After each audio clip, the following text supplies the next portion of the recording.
సుమన్ టీవీలో మీ business promotions కోసం ఈ కింది నెంబర్ను సంప్రదించగలరు.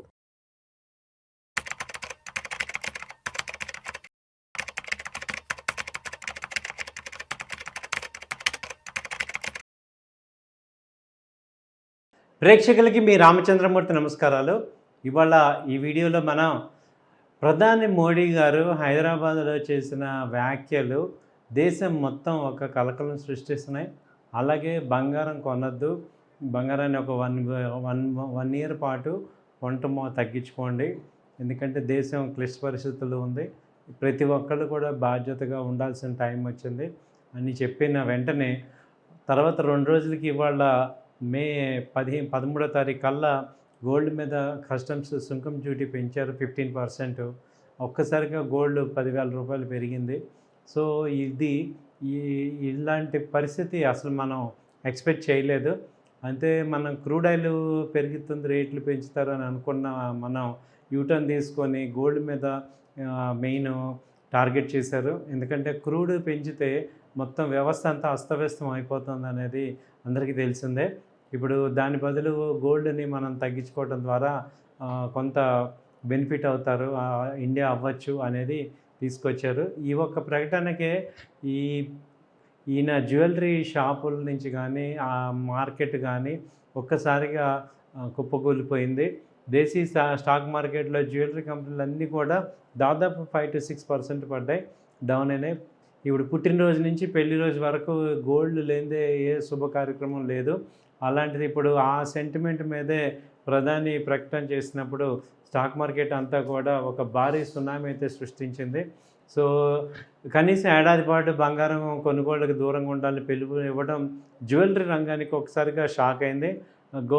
ఈ ప్రకటన వచ్చిన రోజు నుంచి కూడా దాదాపు టైటాన్ అయితే ఒక 5% డౌన్ అయింది, సెన్కో గోల్డ్ 10%, కళ్యాణ్ జ్యువెలర్స్ అయితే 10%, అలాగే స్పీసీ jewellers, Muthoot finance, gold international, Rajesh export, KDDL, DP Bhushan, Thangamayil jewellers, Tribhovandas jewellery, Radhika jewellery, ఈ కంపెనీలు అన్నీ కూడా 6 నుంచి 10% పాటు డౌన్ అయినాయి.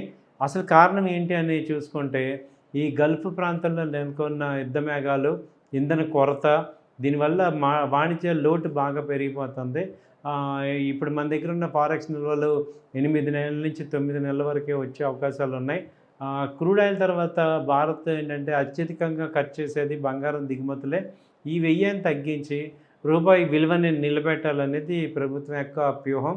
అటు బ్యాంకుల ద్వారా కూడా దిగుమతుల్లో అడ్డంకులు ఉన్నాయి. ఇటు ప్రభుత్వ నియంత్రణలో ఏమవుతుందంటే ఈ యొక్క జ్యువెలరీ స్టాక్స్ అన్నింటినీ కూడా ఇబ్బందులోకి పెట్టే ఇండస్ట్రీ మొత్తం కూడా ఇప్పుడు డౌన్ ట్రెండ్లోకి వచ్చింది. ఇప్పుడు శుభకార్యాలకి బంగారం కొనద్దు అని ప్రధాని చెప్పడం అనేది మామూలు విషయం కాదు, అసాధారణ విషయమే. వ్యాపారులు కానీ అలాగే సాంప్రదాయాలకి ఎక్కువ వాల్యూ ఇచ్చే భారతీయులు కానీ ఈ పిలుపుని ఎంత పాటిస్తారో చూడాలి.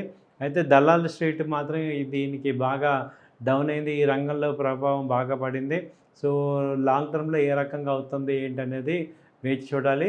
ఇప్పుడు ఈ ప్రకటన ఇంకా అత్యవసరంగా చేయటం అనేది చూస్తుంటే మనకి ఈ ఇరాన్ ఇష్యూ అయితే ఇప్పట్లో సాల్వ్ అయ్యేది లేదు అనేది అర్థమవుతుంది.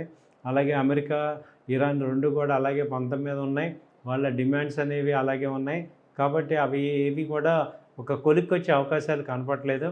అలాగే ఇప్పుడు అమెరికా అధ్యక్షుడు చైనా వెళ్తున్నారు. సో జిన్పింగ్తో మాట్లాడి ఇరాన్ మీద ప్రెషర్ తీసుకురావడానికి ట్రై చేస్తున్నారు. సో ఇవన్నీ ఏదైనా అయితే క్రూడ్ ఆయిల్ రేటు కనుక తగ్గితే కొంచెం గోల్డ్ మనకి నార్మల్ అయ్యే అవకాశాలు ఉంది.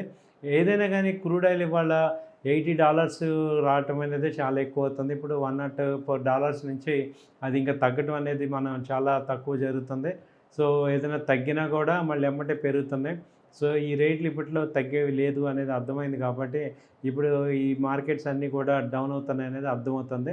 సో దాన్ని బట్టి గోల్డ్ కొనడం అనేది తగ్గించడం, పిలుపు ఇవ్వటం ద్వారా బంగారాన్ని దిగుమతులు తగ్గించుకోవటం, అలాగే చేయటం ద్వారా ఈ ఫారిన్ రిజర్వ్స్ పెంచుకోవటం, అలాగే ఈ ట్రేడ్ గ్యాప్ని తగ్గించుకోవటం అనేది వాళ్ళు చేస్తున్నారు.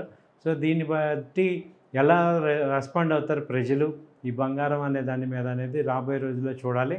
సో ఏదైనా ఆయన పాయింట్ ఆఫ్ వ్యూలో అయితే ఒక మీనింగ్ అయితే కనపడుతుంది.